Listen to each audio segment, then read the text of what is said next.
G'day all. Righto, so the layout is in the train room. So you've got two boards here that are for the fiddle yard, obviously a curved fiddle yard, and this will be fiddle yard borders here as well. And then in front of that will be the branch line, so there's more than enough room to put that in there. And then here is the Light River Bridge, so the main line will go down to one road there and then come out here, go across the Light River Bridge, go through here and then come out here and do the curve into Tarlee. And there's the yard throat at Tarlee at the up end, and these are the boards for Tarlee. I'm still waiting on those lights, just one of those things.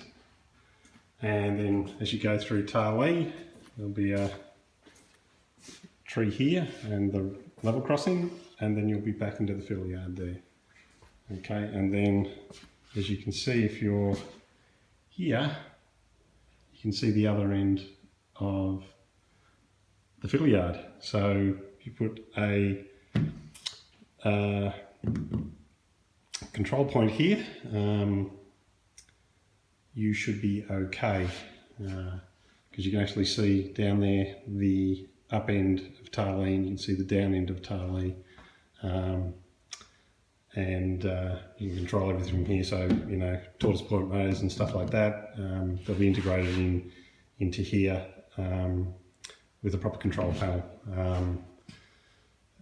Pretty traditional sort of setup, but I think that's also works out with reliability, I guess, which I'm trying to do, is just increase the reliability and leave those things that are variable, or have variables, to remove those variables, simply because they're just a pain in the butt when you're trying to do an exhibition. You want everything to work first time, every time, without having to reprogram or anything silly like that.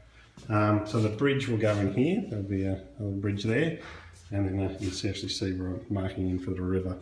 It might be an obsessive compulsive disorder on my behalf. And there we go, there's a Light River Bridge again. It's a bit dusty, so, and there we go. All right.